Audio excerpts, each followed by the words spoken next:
Chers amis, bonjour, j'espère que vous allez bien. Voilà une nouvelle journée devant nous en ce temps de déconfinement, journée qui s'annonce très belle.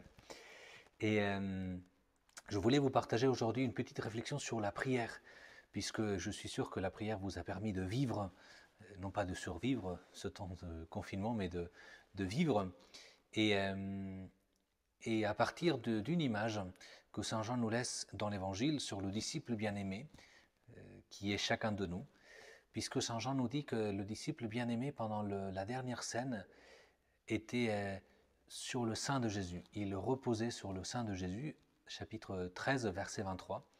Et, euh, et ça peut paraître une image un peu étrange pendant un dîner, mais c'est une manière d'illustrer euh, ce qu'est la prière et, euh, et quelle est l'attitude que nous devons avoir quand on écoute Jésus.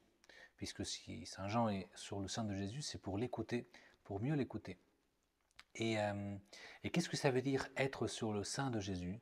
Eh bien, ça veut dire entrer dans son cœur quand il nous parle. En ces jours-ci, à la messe, on a des paroles de Jésus de la dernière scène qui peuvent paraître un peu étranges, pas très simples. On aurait peut-être attendu qu'il nous laisse plutôt des choses plus pratiques, des conseils.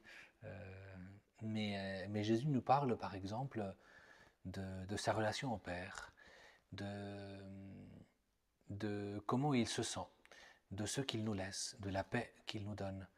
Et c'est sûr que si on lit ces textes à partir de nous-mêmes, ils ne nous diront pas grand-chose. Mais par l'Esprit Saint qui nous est donné, que nous possédons par notre baptême et notre confirmation, nous pouvons accéder vraiment au cœur de Jésus. Et donc, dans notre prière, non pas partir de nous-mêmes, mais partir de lui. Pourquoi Jésus, tu as dit ça?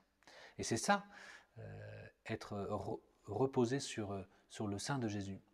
C'est ça, comme nous dit Saint Paul, avoir la mentalité ou la pensée du Christ.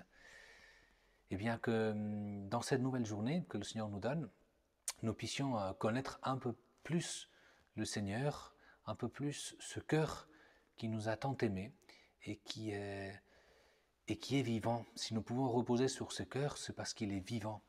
Et c'est ça notre vie de prière, une relation de personne à personne, de personne vivante à personne vivante. Et bien que le Seigneur vous bénisse en cette nouvelle journée qui commence et qu'il vous donne de vivre ainsi votre prière. Au nom du Père et du Fils et du Saint-Esprit. Amen.